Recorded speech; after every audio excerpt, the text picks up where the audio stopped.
Hello everyone. आज सुबह मैं जब रोटी बना रही थी तो मेरे अंदर कुछ अजीब सी फीलिंग, अच्छी वाली फीलिंग्स आ रही थी।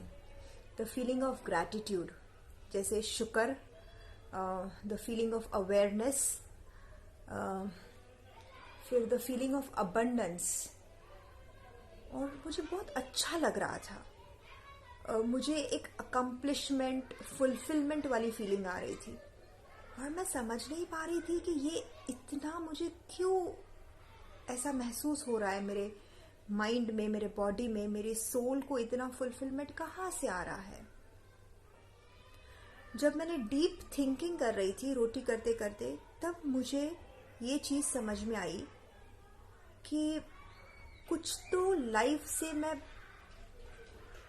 समझ गई हूँ। मतलब कुछ कुछ थियोरीज होती है, जैसे कि कुरान के अंदर बहुत सारी आयतें हैं, जैसे भगवत गीता में होगी, बाइबल में होगी, वर्सेस जो हम रीड करते हैं, बट उसको समझते भी है शायद उसका मीनिंग। बट कुछ कुछ चीज़ें ऐसी है, जब आप खुद उसको एक्सपीरियंस करो ना, तब वो आपकी बन जाती है। तब आपको एक्चुअली समझ में आता है कि ये आपके क्रिएटर ने क्यों ऐसा कहा। अब मैं आपको बताऊंगी कि वो कौन सी चीज़ है जो मुझे समझ में आई।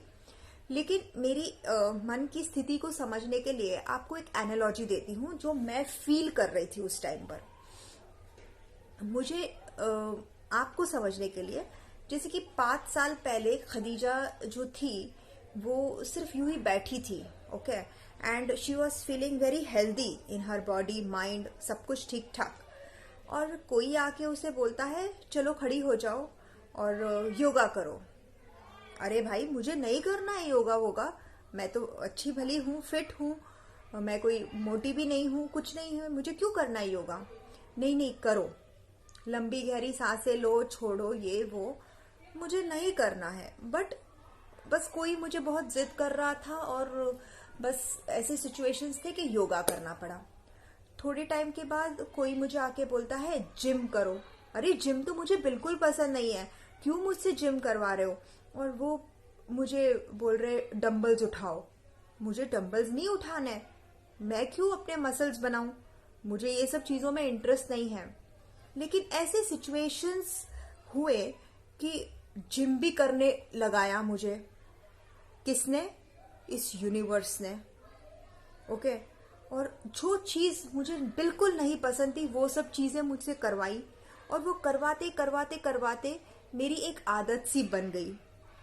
और वो आदत के अंदर मुझे पता भी नहीं चला कि मेरे मसल्स कब बन गए। और आज 5 साल के बाद वही खदीजा के सामने कुछ कुछ ऐसे सिचुएशंस है जहां पर वो अकेली खड़ी है और उसको इतना भारी बोझ उठाना पड़ रहा है, और वो आराम से उठा पा रही है। और वो सोच रही है, इतनी सी मैं नाजुक सी चीज, इतना भारी सामान और इतना बोझ कैसे उठा रही हूँ। तब जाके मुझे रियलाइज होता है कि ये 5 साल पहले शुरू की हुई चीजें हैं जो यूनिवर्स ने जबरदस्ती मुझसे करवाई। मुझे पसंद नहीं थी, बट वो प्रोसेस में वो करते करते करते करते मेरे मसल्स कहाँ बन गए मुझे पता ही नहीं चला। और वो आज मसल्स इतने मजबूत है कि वो भारी से भारी सामान भी उठाकर आराम से चल रहे कॉन्फिडेंटली। और जब मैं किसी और को देखती हूँ तो वो सामान देखने को भी डरते, उठाने की बात तो दूर है, they can not even pick up, because उनका मसल बिल्डिंग हुआ ही नहीं है। नाउ ये सब चीजें कहने का मतलब ये था कि मसल बिल्डिंग और योगा यहाँ नहीं, मेरे माइंड के मसल्स, मेरा पर्सपेक्टिव दिन बर दिन बड़ा हो रहा था। यूनिवर्स उसे डेवलप कर रहा था, ओके। और मुझे क्या लगता था, पूरी दुनिया के लोग मुझे ही सुधारने पे तुले हुए हैं, पूरी दुनिया के लोग मेरी ही मसल्स बनाने पे लगे हुए हैं। क्यों? क्योंकि something was waiting for me. तो मुझे आज समझ में आया कि बहुत सारी बार, बहुत सारी टाइम पे हमको चीजें समझ में नहीं आती है कि हमारे साथ ऐसा क्यों हो रहा है, but it is happening for a reason.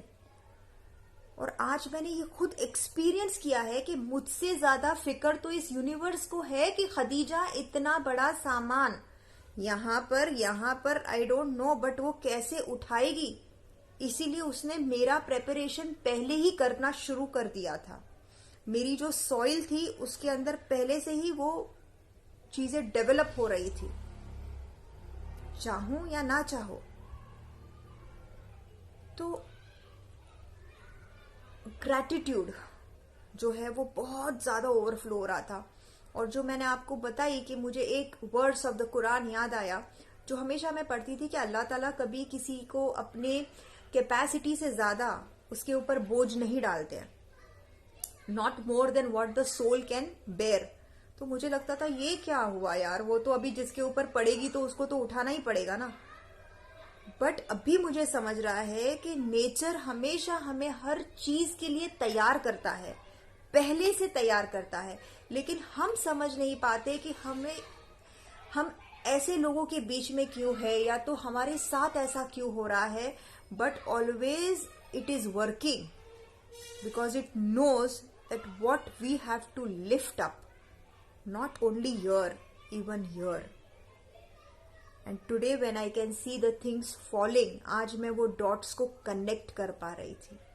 और सिर्फ एक ही शब्द जुबान से, अपनी रूह से, अपने दिल से निकल रहा था, एंड दैट इज अल्हम्दुलिल्लाह। I am thankful for everything, every person I met on this planet, every circumstances, events which I have been passing through, that made me strong. क्योंकि फ्यूचर में भी circumstances, events आने वाले हैं और मुझे उसको withstand करना है। उसके लिए पावर पहले से ही दिया गया है यूनिवर्स की तरफ से। It is very smart and just trust it.